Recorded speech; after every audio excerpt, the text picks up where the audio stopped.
तो दोस्तों आज की इस वीडियो में मैं आपको एक साथ 3 खबरें देने जा रहा हूं और आने वाले 1-2 दिनों में आपको प्रति वीडियो 8 से 10 खबरें या इससे भी ज्यादा मिल सकती है। एक्चुअली ये समय की डिमांड है, आप लोगों की तरफ से भी बार बार कहा जा रहा था।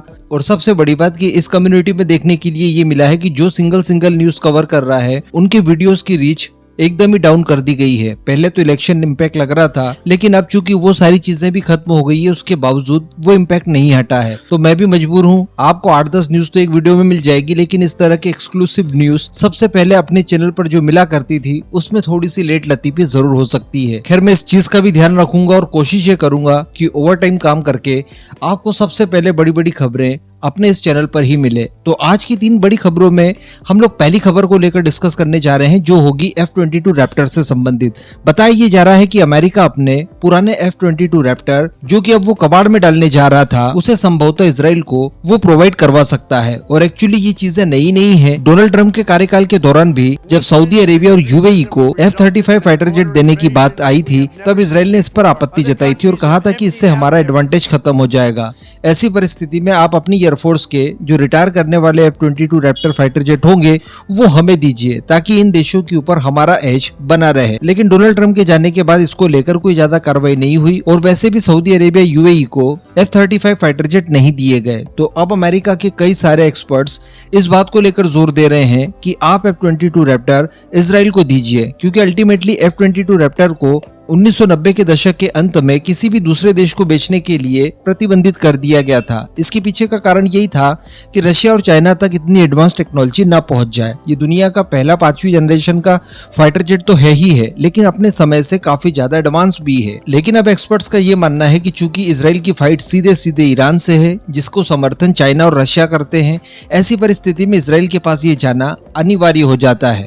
हालांकि इसे अफोर्ड करना कोई मजाक बात नहीं है। प्रति fighter jet per year $15 million आपको इन्वेस्ट करने होते हैं। इसी वजह से अमेरिका ने भी अभी तक केवल 195 फाइटर जेट ही F-22 रैप्टर के बनाए, जिसमें से वो 30-32 अपने पास रखेंगे, बाकी सारे के सारे रिटायर कर देंगे और अपग्रेडेशन और मेंटेनेंस में जो पैसा बचेगा उसका इस्तेमाल वो लोग 6th जनरेशन में करेंगे। तो खैर अब देखने वाली बात रहेगी कि क्या कानून परिवर्तन करके अमेरिका द्वारा ये F-22 रैप्टर इजराइल को दिए जाते हैं या फिर नहीं। अगली खबर निकल कर सामने आ रही है रशिया और भारत के परिप्रेक्ष्य में। बताया जा रहा है कि रशिया द्वारा भारत को 6 न्यूक्लियर पावर प्लांट्स के लिए ऑफर दिया गया है। पीएम मोदी इस समय रशिया के विजिट पर गए हैं, हम सभी जानते हैं। और इसी समय बताया जा रहा है कि रशिया के फेमस रोसोटॉम द्वारा भारत को 6 नए परमाणु रिएक्टर्स का ऑफर दिया गया है। वैसे भी भारत के साथ रोसोटॉम की साझेदारी कोई नई तो है नहीं।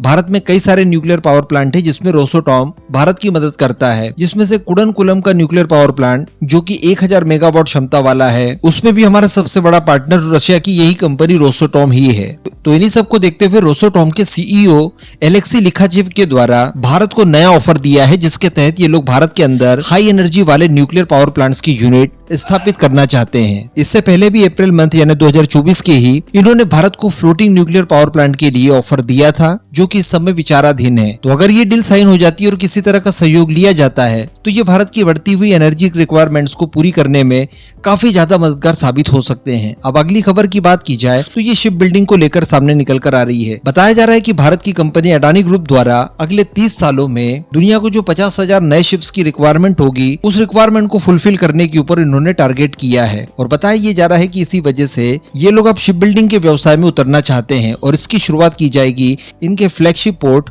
यानी गुजरात में स्थित मुंद्रा पोर्ट से। दरअसल बताया ये जा रहा है कि कमर्शियल शिप्स के लिए फिलहाल साउथ कोरिया, जापान और चाइना जैसे देशों की भागीदारी बहुत ज्यादा आगे है, लेकिन इनके पास भी वर्तमान में इतना काम मौजूद है कि 2028 तक इनके सारे के सारे शिप बिल्डिंग प्लांट्स वगैरह पूरी तरह से बुक है। और बताया ये जा रहा है कि अगले 30 सालों में जो पुराने कन्वेंशनल मालवाहक जहाज होते थे, इन्हें रिप्लेस करके ग्रीन एनर्जी से चलने वाले शिप्स उपयोग में लाए जाएंगे। इस वजह से अगले 30 सालों में लगभग 50,000 शिप्स की आवश्यकता पड़ेगी पूरी दुनिया को। तो जिस तरह से हम लोग ऑटोमोबाइल में देख पाते हैं कि ईवी का मार्केट एकदम नया नया है, उसे कैप्चर करने के लिए बड़ी बड़ी कंपनियां दौड़ में लग चुकी है। तो इसी को ध्यान में रखकर अडानी ग्रुप द्वारा इस बिजनेस में हाथ आजमाने की कोशिश की जा रही है। और वैसे भी ये काफी ज्यादा अनिवार्य है, क्योंकि भारत की फिलहाल इस क्षेत्र में जो हिस्सेदारी है वो 0.05% की ही है और दुनिया में कमर्शियल शिप बनाने के मामले में भारत का स्थान 20वां है। इसके अलावा भारत का जो इंपोर्ट एक्सपोर्ट होता है, जो माल ढुलाई होती है, उसमें भारत के झंडे वाले जो जहाज है वो केवल 5% ही है। बाकी 95% हम लोग दूसरे देशों के जहाजों से ये सारा काम करते हैं। इसी को ध्यान में रखकर भारत सरकार द्वारा मैरीटाइम विजन तैयार किया गया है वर्ष 2030 तक के लिए,